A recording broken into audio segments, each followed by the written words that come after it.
This is Joe Pugh for IFLTV. Hello. Late. You like to keep a man waiting, don't you? No diddy. You okay, Mr. Shalom? I'm very well.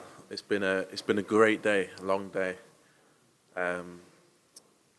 Unbelievable with Lauren and Natasha and the noise that's created, and delighted to get it over the line. Royal Albert Hall, exciting. Unstoppable.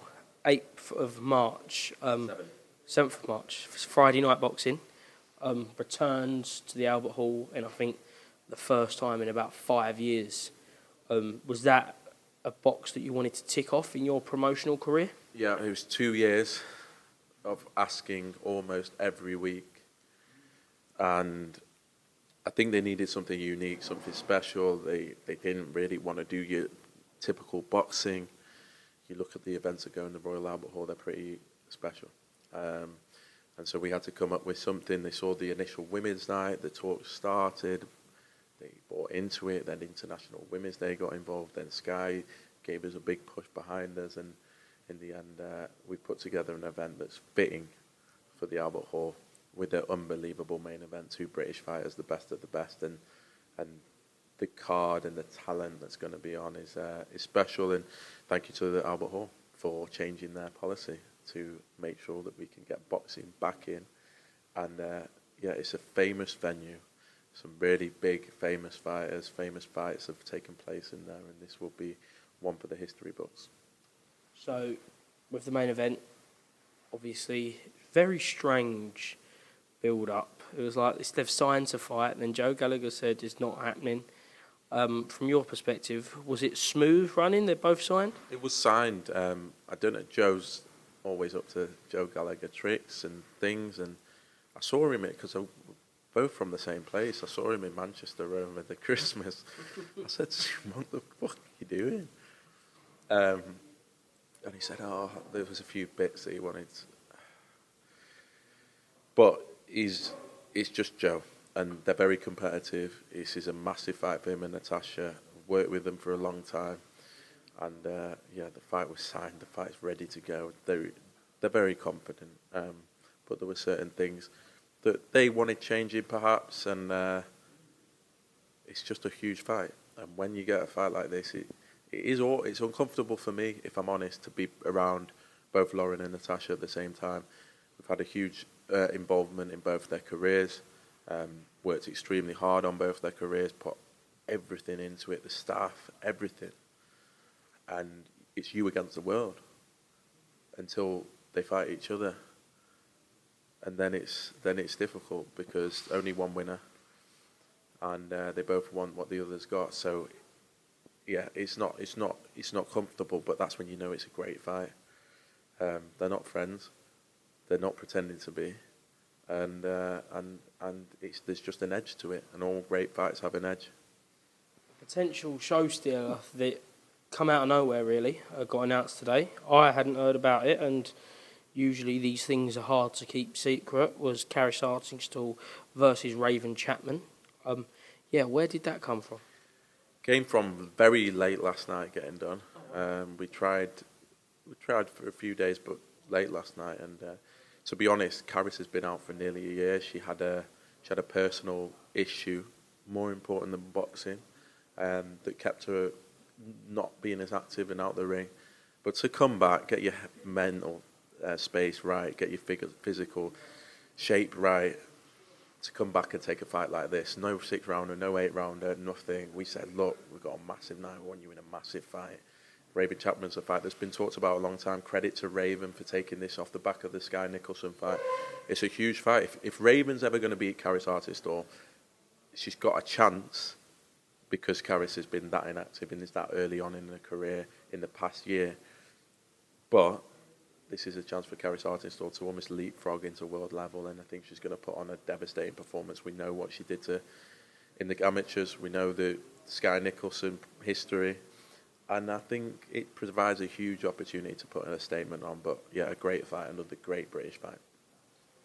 2 fighters that were there today but weren't on the top table.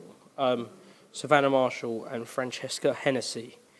Are they going to be added to the card? I believe so, and they are. Savannah Marshall is someone that took a bit of time out of the ring, went to do MMA, but she pioneered this. She was the reason we did the first women's night. It was her numbers, it was her fan base. We went to Newcastle. She started off women's boxing for me. We had an unbelievable time together, and it's not the final chapter. And I think she's going to have a big fight on March the 7th, and I'm excited to see her back in the ring. It's been a long time. She's done her thing in MMA. She's coming back now. Renewed energy, renewed focus. There's obviously the obvious fight at some point, but we're going to try and get her in a big fight. We're close, and we just don't want to. We want to announce it when it's done, and the same goes with Fran Hennessy. We want to announce it when it's done, but they'll both be on the card, and yeah, it's going to be a special night once everything's finished. World title fight for Fran Hennessy? It's on the cards. That's what she told me today, anyway. It's on the cards. Yeah, look, just to close off kind of that card as well, you got the announcement signing Cindy, who's... Anybody who knows anything about amateur boxing knows that she could be that next big star, that next Katie Taylor, Lauren Price, all these pioneers that you just mentioned, Savannah Marshall. Could she be the one? Listen, Lauren Price, Caroline Dubois, Caris Artis, or Fran Hennessy, there's some unbelievable talent coming through. She was the one that we wanted. I said to Ron McCracken, please,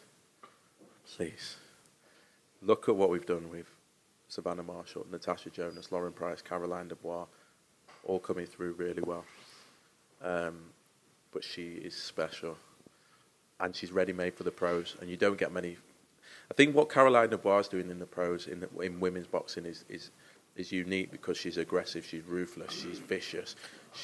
A lot of what fight fans love, and that's what's changing it for women's boxing. It's converting a lot of people. Cindy Amber's going to be the same, and yeah, delighted to sign her.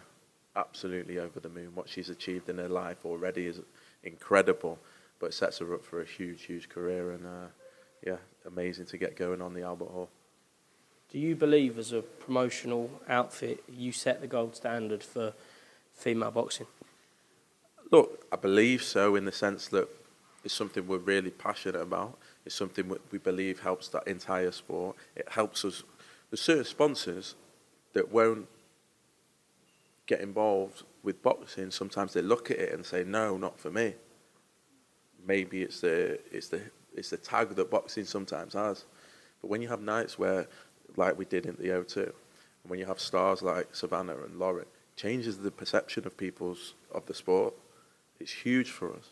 And it means that we can bring on different partners. It means that we can grow the sport. When you've got a healthy women's boxing, you know boxing's in a great place. And there's not many sports where you can compete for viewing figures between the women and the men. Sometimes tennis. There's few sports, if you look across, but boxing has done it time and time again for us. And Sky Sports are a massive advocate for women's sport. They massively get behind us when we do it, and credit to them. And yeah, I think we've definitely got the best female stable on the planet, and it's one that we want to continue to grow, and we want to continue to grow the sport. On a less positive note, Ben, news broke over the past 24 hours that Isaac Chamberlain has pulled out of his fight against Vidal Riley, which was going to be co-main event of next week's show at Wembley, headlined by Adam Zing and Lipnet. So what do you know about Isaac's injury? And yeah, will that fight be rescheduled? Will Vidal still be on the card? Look, we haven't received evidence yet, but I hope to do. But I've got no reason to question Isaac Chamberlain. I've worked with him for a long time. He takes fights on short notice. He takes fights that maybe he shouldn't take. He fights only the best. And it's the first time I've ever had an issue. So I hope he gets better soon. He wasn't himself, I believe, at the press conference. But I hope he gets better soon, and we can make that fight again. For Vidal, we'll have news imminently. For me, he's the best of the cruiserweights in and around that level, and we've got some big fights for him, and got it for ourselves. It was a huge fight, but Vidal's career will move on, and we will be able to announce what's next in the next few days. I want to ask you about an article that came out over the weekend suggesting that Sky Sports were reluctant to put on Eubank and Ben. Yeah, I know you aren't Sky Sports. You're kind of have your contract with them, but you must have spoke to Sky Sports. And where do they stand on this fight? To be honest, I felt like it's slightly premature. Like, we've not even had a date and location announced yet. I'm not the broadcaster, as you said. It's a huge fight, and I expect every big broadcaster to be involved or want to be involved. So, but boxing always has things, but this is too big. The Eubank Ben's a story in British boxing that's hard to ignore, and I can't comment on a broadcaster. I actually don't know what level of consideration has yet been given to it, and some things like that. So we're so far out. I think we're over 3. What are we on? January, February, March, end of April. We're a long way away. So it's a non-story, really. I think by the time it comes around, I expect it's too big a fight for broadcasters not to want to be involved in. But that's it, really. Look, I don't know if you see today, Simon Jordan on TalkSport said he would question why they would choose not to show that fight when they've put on other fights in the past. Mentioned Joshua-Bakole in that, as well as other fighters. Do you agree with that sort of thing? Look, I don't want to comment on that. First of all, it's not that.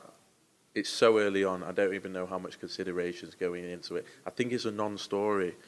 Broadcasters debate whether they're going to do things all the time. Might be a fight, might be a football game, might be a cricket match, might be a tennis match, whatever it is. And sometimes I feel like people want to create stories, and maybe there isn't a story. And yes, there's been Dillian Whyte fights, there's been Tyson Fury fights, there's been all sorts of fights, and boxing is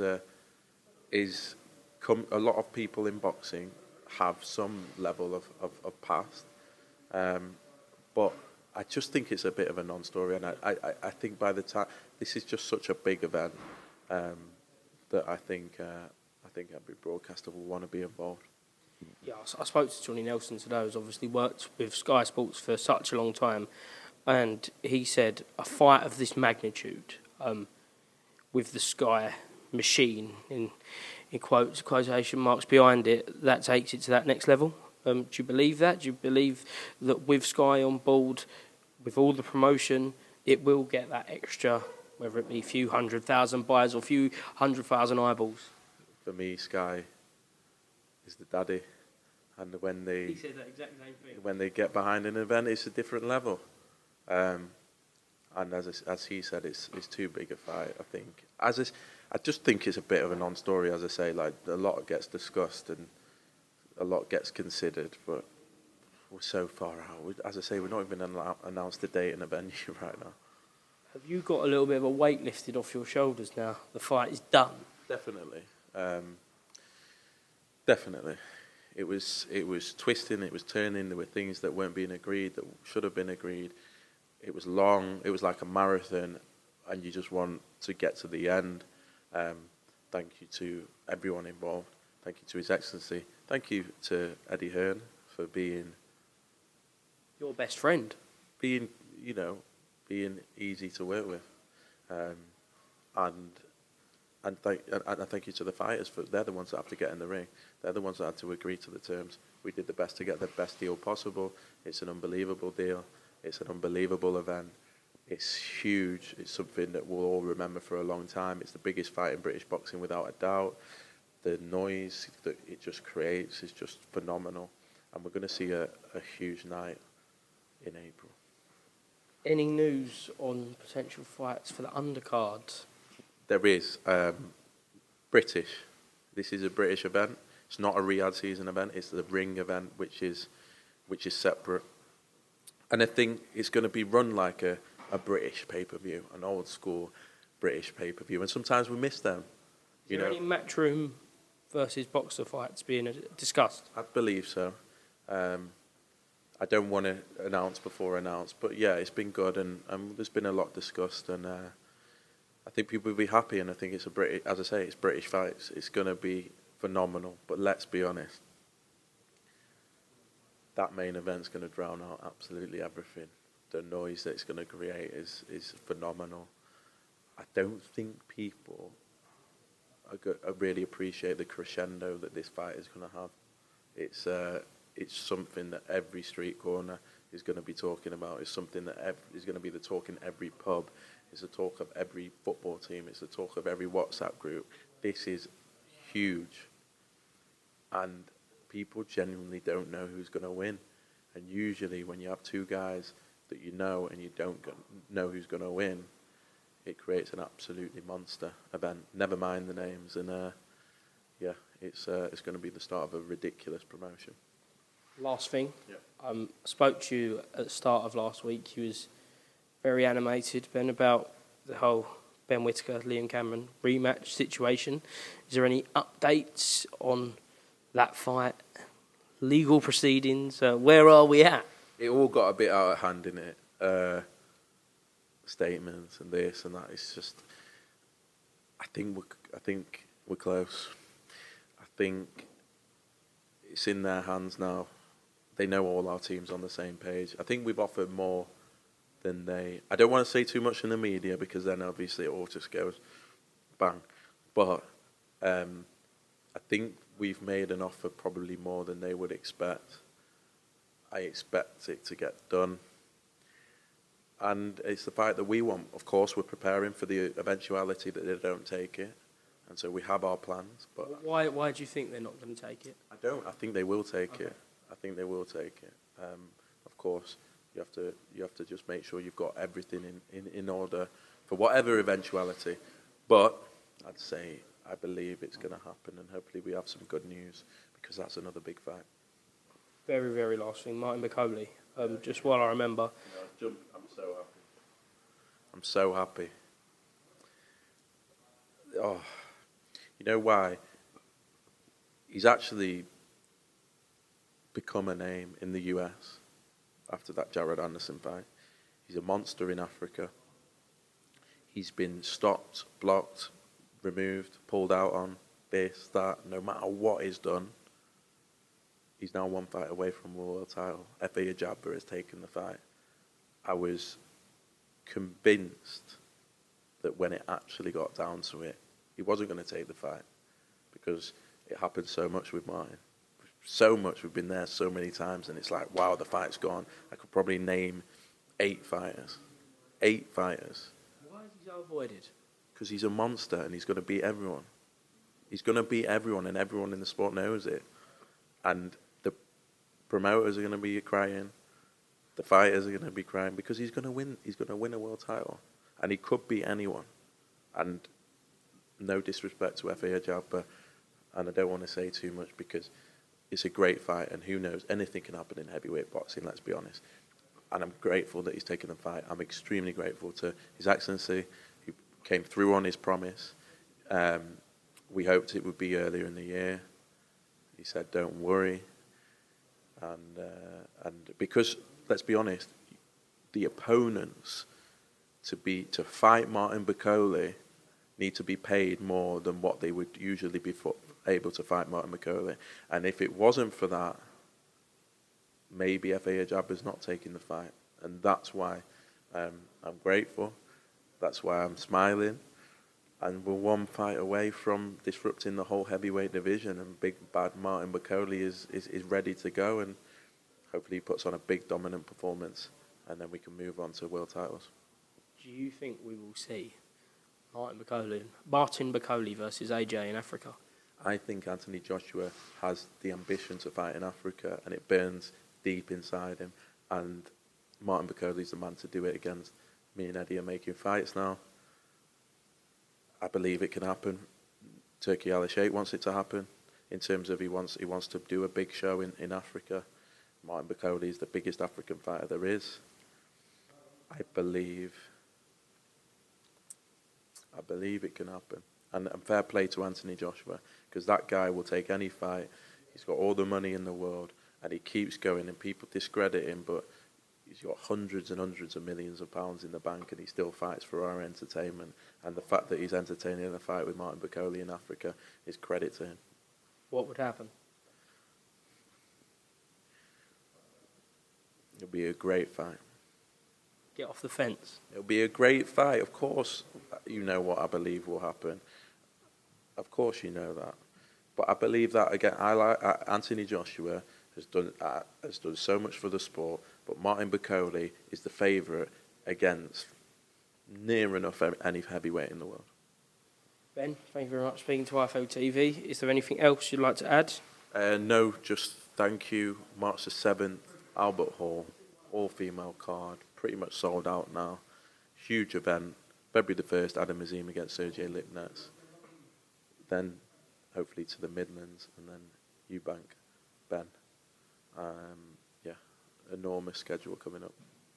Enormous. Thank you very much, mate, and I'll see you next week for Adam Azim.